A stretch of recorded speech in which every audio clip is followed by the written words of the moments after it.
Father, it's me. Everything short of perfection is irrelevant. Gaze into the abyss.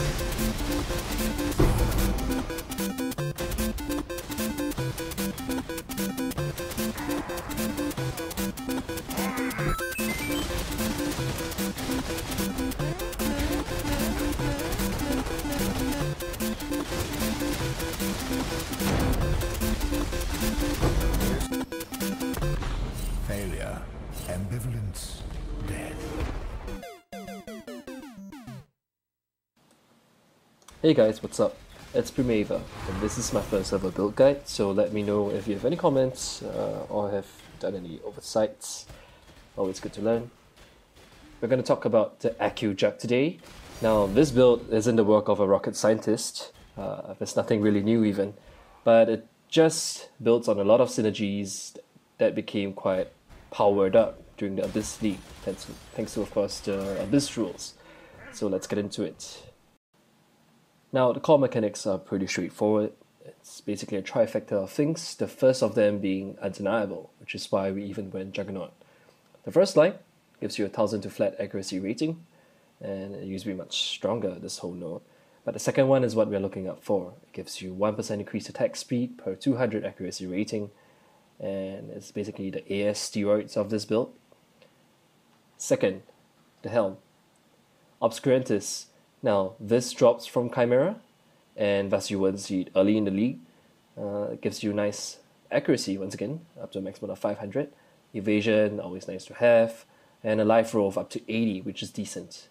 The last line, and once again, is most important. It gives you 1% projectile attack damage per 200 accuracy rating. And it will be the source of most of your scaling fat damage. Last item in the trifecta, Oscom Nubuck Gloves. And, wow, ignore the implicit. It gives you basically 2 accuracy nodes, some life, negative chaos resist, which we'll discuss later, some spell dodge. It's got a nice on-hit effect, which gives you power charges when you map, and it's a minor multiplier on bosses. And most importantly, the last line, once again, is the 2% increase critical strike chance per 200 accuracy rating. So you can see between the 3 last lines, this build benefits hugely from stacking accuracy, which, courtesy of Abyss jewels, here like so, 240 per jewel. Let's find another one, like so, right? This basically gives you all the power in the build. And so between all these Abyss jewels on the tree, I think I have 6 on the tree and 2 in my belts. You get a total of, where is it?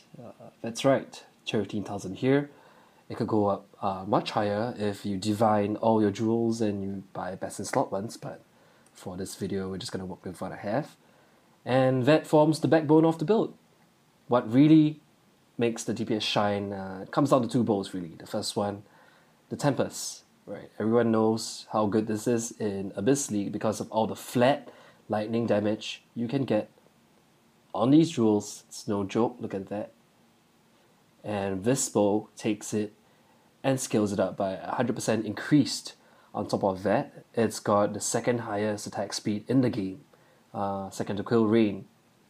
And that allows you to have really fast attacks, and which goes up even further when you have frenzy charges and potions up. When I say potions, I mean flasks. So that's the first bow that you want to use. The second one, see I keep it as a weapon swap, and it's actually the boss killer. And this is Chin Sol. Now, the best part about this build is that if you have Barrage in your chest, the Barrage Links are here, you don't even need this one to be 6-ling, right? It can be totally empty. You can take out all these gems, and you're still gonna melt bosses. I'll showcase it later, because all you need is, quite frankly, a high attack speed roll of 14%, and you can get it for 1 elk, and boom, you get 5 million deeps. So that's the weapon, and moving on, we're going to do this top to toe. Alright, the Helm, as mentioned before, Obscurantists.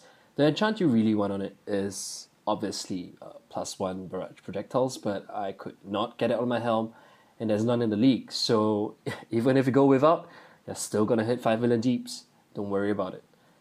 Consider this a luxury item, and you'll have to gun for yourself.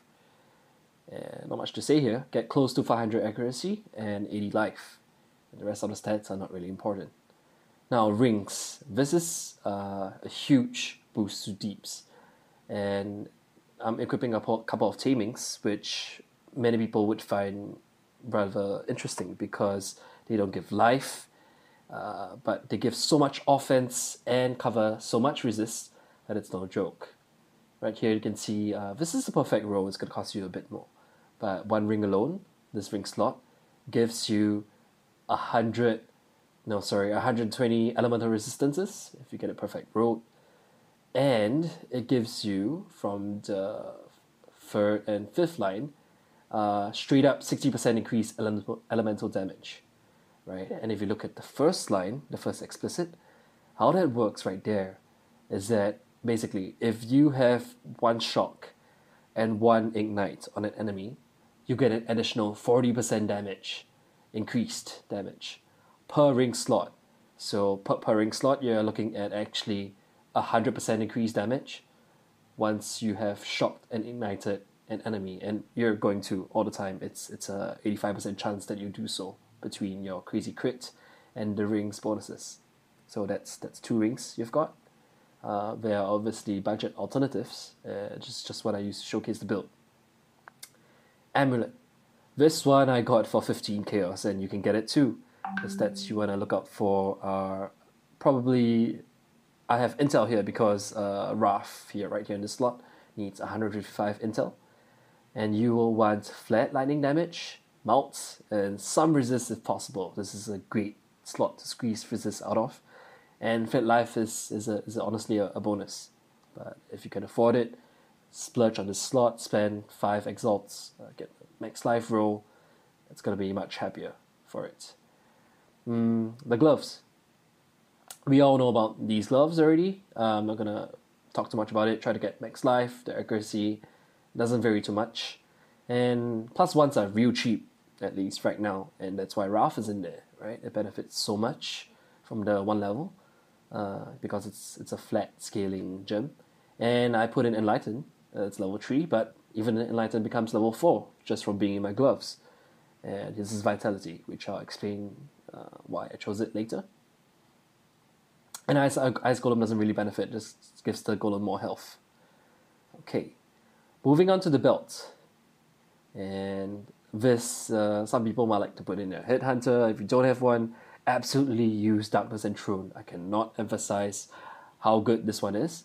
If you don't even have to put in the best rules, right? Just put in a couple with decent life rolls, and you'll get 200 health from it, or at least 100 plus.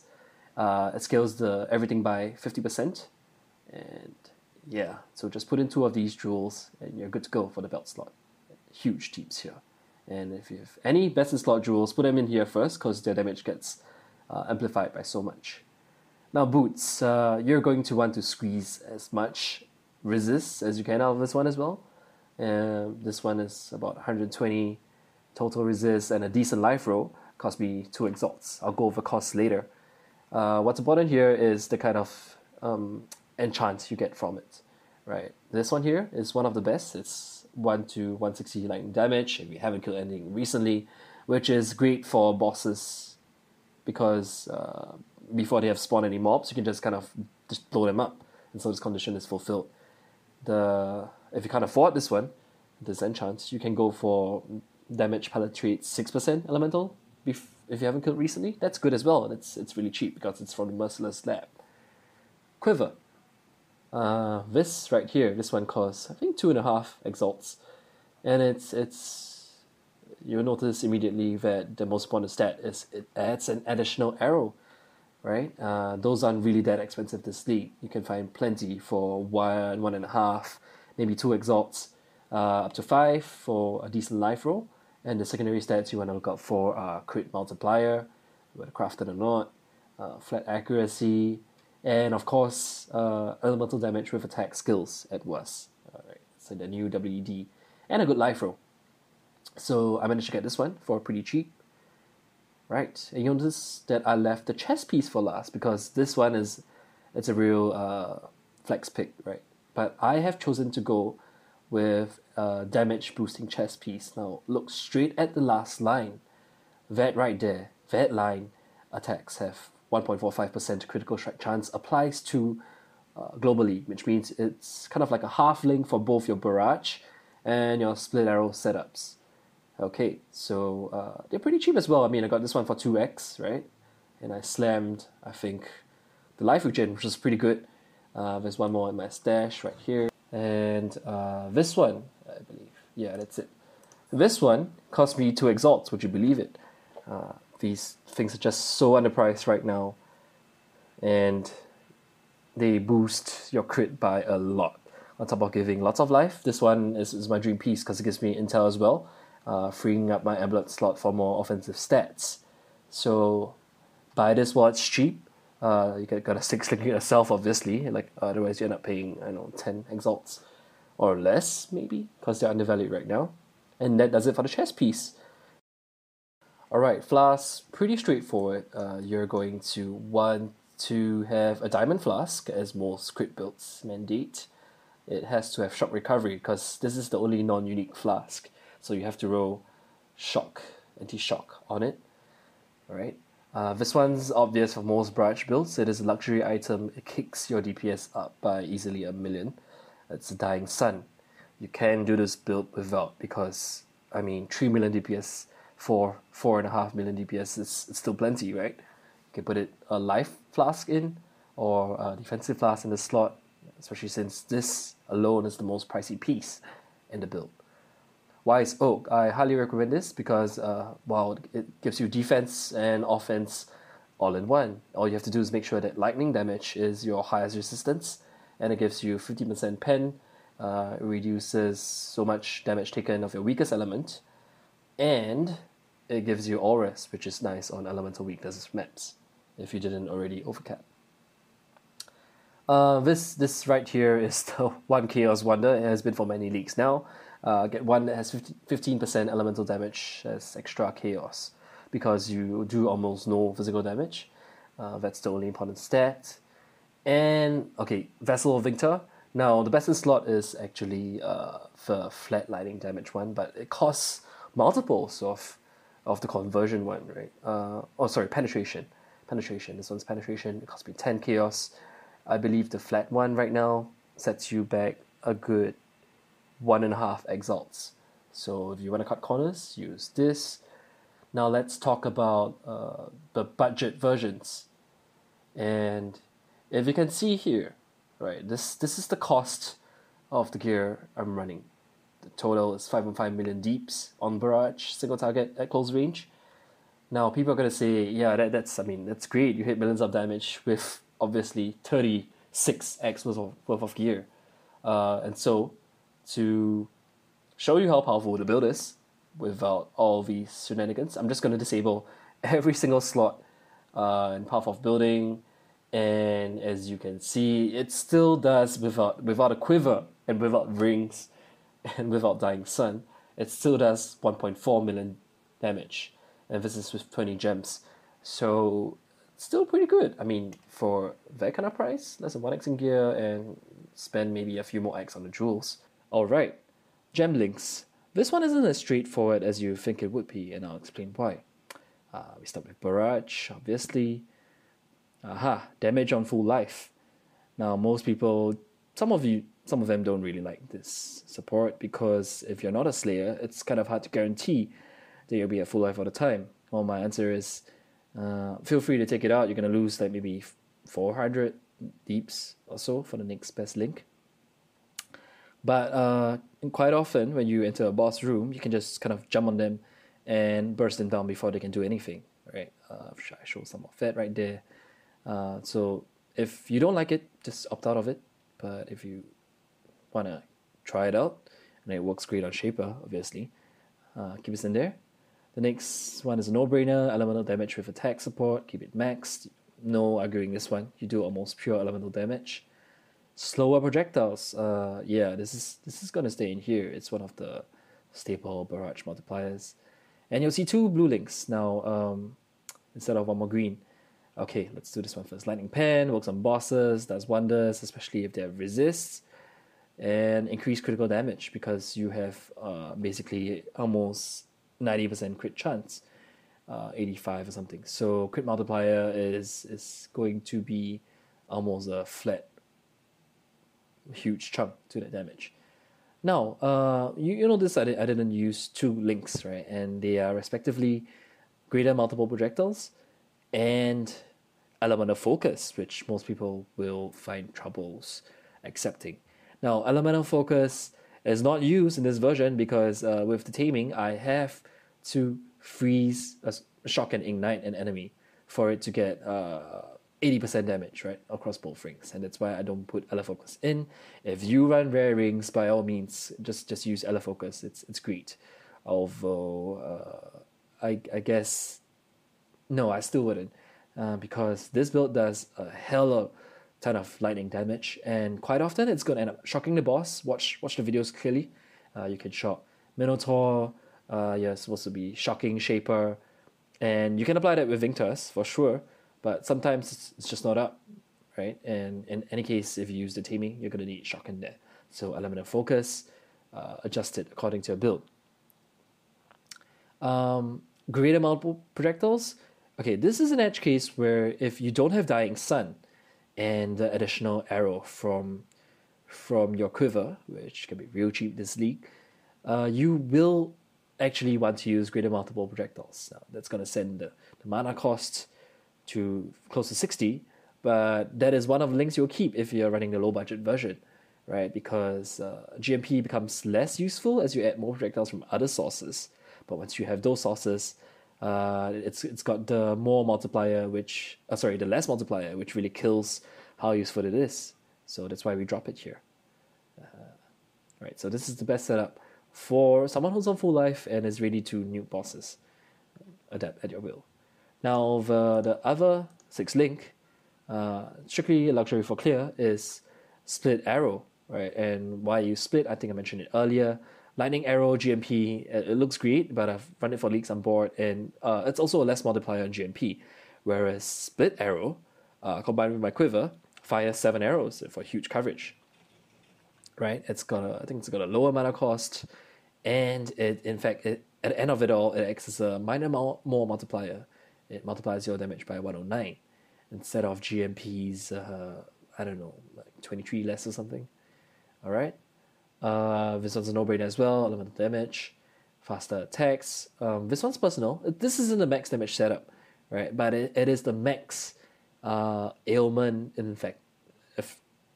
ailment-inducing setup, I would say, because I attack so fast, and with increased critical strikes, I either free stuff or shatter it almost all the time, which is great. It keeps porcupines from popping, prevents dead from doing anything.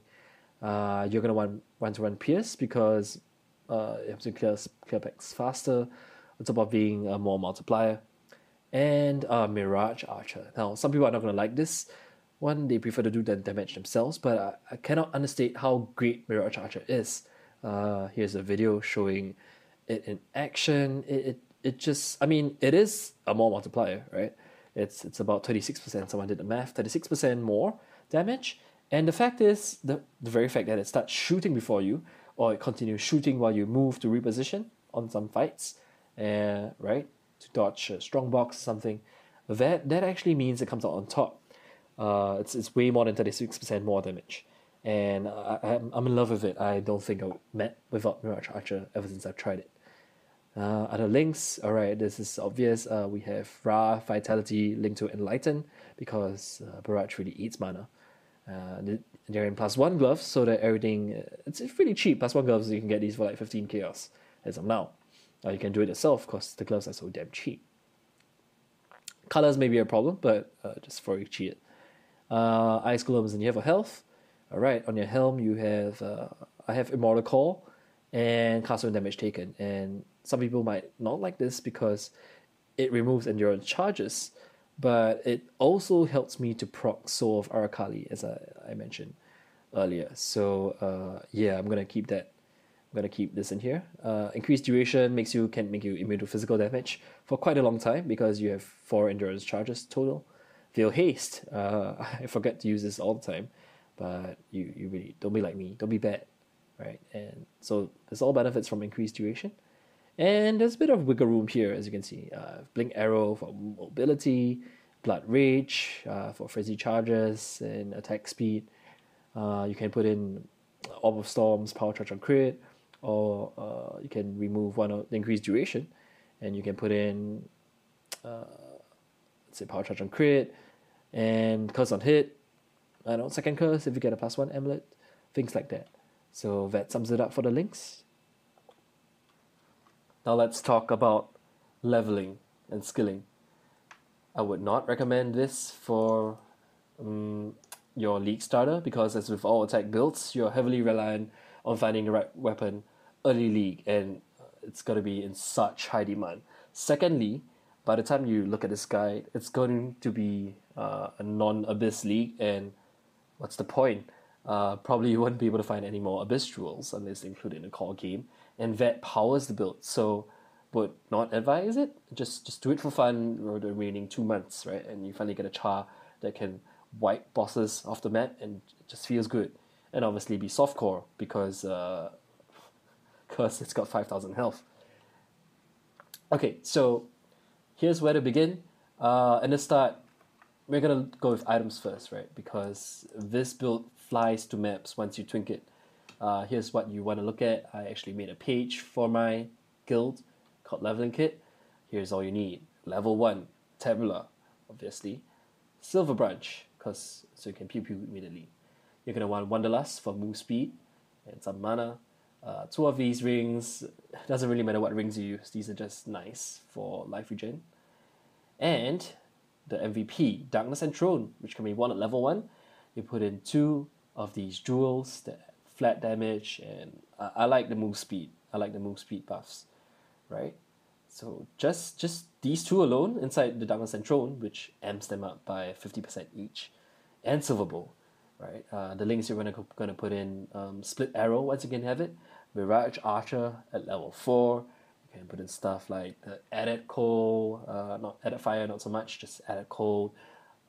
Onslaught's great, and then whatever works in here, you get faster attacks. You don't need GMP, which is why I use Split Arrow, right? It scales everything up without losing damage to GMP. At level 5, you go Kill Rain, and then you just laugh all your way to maps. You get Harry's Bite. You pick up Onda's Clasp. This is great. You'll be basically at full life at all times. It adds flat damage and gives you attack speed 30%. It's no joke. And a current reward. This is your best friend. These 2 alone will make you laugh all the way to endgame. And Ascendancy, my personal favorite, gives you attack speed, move speed. What more could you want? And mana regen. And the big power spikes come in at obviously I would skip Stormcloud because why waste time switching to that, right? Just go with Quill Rain, because you'll be at level 32 in no time, and this is when it goes crazy because your 100% lightning damage kicks in. You don't even need a linked one because you got Tabula. And huge power spikes at level 28. This is your next level of flat lightning, as you can see. Gems, that goes right there. Accuracy not so important yet. And once again, level 30, level 38. And then, these class are nice too. Gives you charges on kill. And then level 40, you get another insane power spike, right? 41, it's the next tier up. 48, you start getting almost endgame rolls. That's, 50 top end. This one's great. And level 60, which is when most of the jewels come in, right? Most of the endgame jewels have eye levels of 85 and require only 60 to really work. And that's it. You're in maps. Now the passive tree. It's going to be a bit of a snooze fest because there is almost no damage at the start.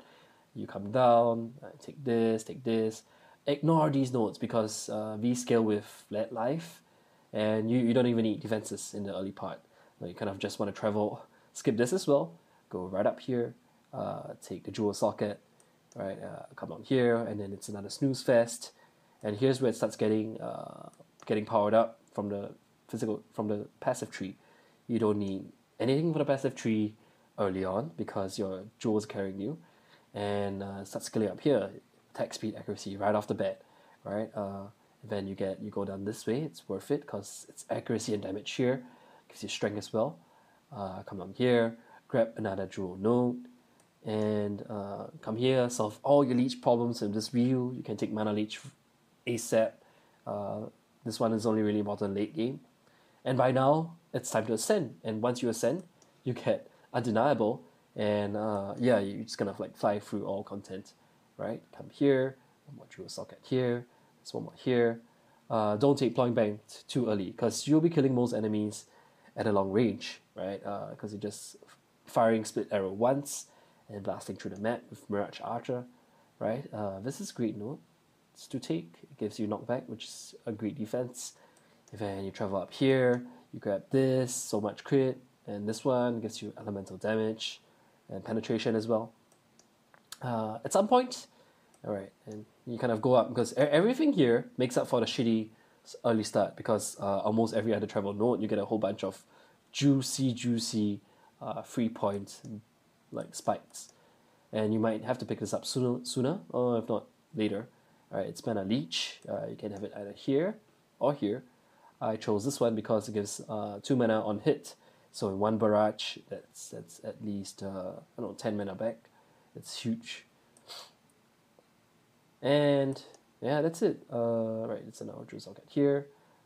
Oh right, the prismatic jewel. I think this is close to the best for the build. It gives you flat pen and life gain on hit, and this is huge in mapping because you hit so many targets at once and so often that it kind of keeps your health topped up, right? Look at this video, for example. And just keep going up, just keep stacking for jewel nodes, pick one more here, go by this way because you need the intel. Come through here, and this last stretch right here, it only comes in really late because you need 10 points to travel all the way here. Prior to that, you can just take nodes around here, to make up for it.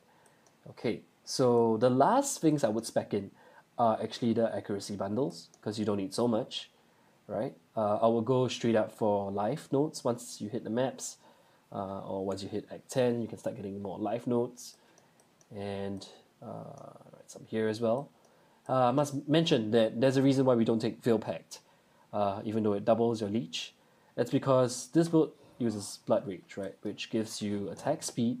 More importantly, it gives you frenzy charges when you map, and that adds a lot to your clear speed, and it gives you a degen. So if you have Veil Pact, Blood Rage is gonna bleed you out eventually, and it's not really worth it because just by getting here, you have taken so many life regen nodes. That's 1.8 here. That's 1 here, I believe. And yeah, 1.6 here. You're running vitality for on hit. It's mind-boggling if you want to lose that defense. For Veil Pact, could be better end game. I don't know, but just a personal preference. So if you do take Veil Pact, don't do Blood Rage, right? Generate your own frenzy charges, or just skip them because you're so fast anyway. Right. Now, let's see, 5 points. Bandits, please. I think, personally, I took the 2 points for my current build, but honestly, at some point, right, I'm going to go Alira, because Alira is great for crit builds, which we are. She gives you 20% multiplier, which is huge. Not only that, she gives you 50% all rest, which, as you can see, we are quite in need of. And she gives mana regen, which can solve some of your early to late mana issues. Yeah, it's flat mana regen, so it gets scaled with certain nodes like this one. What else? Yeah, you're going to want to pick up the clusters. The most important one is this one over here, accuracy, right? And I believe it's this one. Attack speed's nice. And this one comes last because you already have so much crit chance from other sources that this isn't too much. It doesn't even give you 20% accuracy rating. So yeah. And if you were hardcore, or you want to tank your build, drop these nodes. You don't need these, right? Just put 4 points in acrobatics, sorry, 5 for phase acrobatics, and boom, you've got I think it's a 40 plus 38 phase spell dodge. It's gonna make you beefy. You want to go for more life nodes, pick up the entire life wheel. Couple that have calms, and you're looking at 6.5, much tankier, much better. And the rest of the ascendancies, I would not actually copy this. Okay, you definitely want unstoppable, because it's basically, you ignore temp chains, right? That alone is big enough. Temp chains becomes a buff. It doubles your flask duration. It doubles your hit under buffs, and it ignores all kinds of things. It makes you immune to freeze, although it's not written here. Right? You can't ever be frozen, and it gives you movement speed along with the minor node, which is 14% movement speed. Half a pair of boots right there. You have to take this. This one, we've talked about it. This one's great, right? I mean, there's not much choice. You never get 45, so this is kind of useless. Yeah. So we end up taking this node, unflinching. It gives you a chance to get endurance charges, which is nice. Right? Sometimes you get long immortal calls because you have many endurance charges. Now, where people may differ is this node right here. It looks great. It gives you a chance to get maximum endurance charges, like Inya's Epiphany, or the boots. Right? It gives you more damage per endurance charge, which sounds big. Not really, because you have immortal call. And it's a flat reduction on elemental damage. But what I've realized is that this one right here, Unbreakable, it stun immunity, right? I mean, armor sucks, but stun immunity, that's a big deal until you start hitting 6-7k life. And I think this might have saved me more than this node did. So I'm going to spec out of this eventually and go for this one. Yeah, armor sucks. Pantheons. This isn't quite optimized, but remember I said these gloves giving negative cure resistance sucks? It really does, because you're already at minus 60, and this one worsens that to minus 75. So chaos damage does almost double the damage to you. This really helps. That's why Arakali is our favorite Pantheon. Because, first of all, the first line reduces damage taken over time. Right? That helps a lot. And that last line there, which comes from, I believe, Sunken City, it gives you 25 chaos res against dots, which is poison, and any of the degens, like Caustic Clouds, Desecrated Ground. So this really helps to stop the flow. You've got life regen too, but this mitigates it. And more importantly, the second one, I'm sure you guys know by now, works when it gives you more life recovery, and this applies to how fast you leech. The condition is if you've stopped taking damage over time recently, which works once again because you always presumably have Blood Rage on, and when something hits you, Immortal Call stops the physical damage from Blood Rage, and this gets activated, and for 4 seconds you leech at 150%, and that is why this node does almost everything for us, right? And yep, and the minor one, you can choose. I don't really think I did a good job looking at all the benefits. I know this one's useless because I don't have any life loss, but I've gone for Shikari because once again it reduces chaos damage taken, which we are really weak to, and it further reduces Caustic Cloud damage, which pops up in the most annoying of places, from strong boxes, that kind of nonsense, or like these undead that just die and like spew vomit all over. Yeah, so between these two, you have 50% chaos resist or reduction to basically chaos shit, right? And yeah, I should get that from Desert Spring as well, that Pantheon right there. So I think that covers it, right? We've done passives, leveling, see, turns a quiver, and yeah, that's it for the build. Thanks for tuning in. I hope I didn't take too long, and I'll update the guide, I guess. I'm gonna make a forum post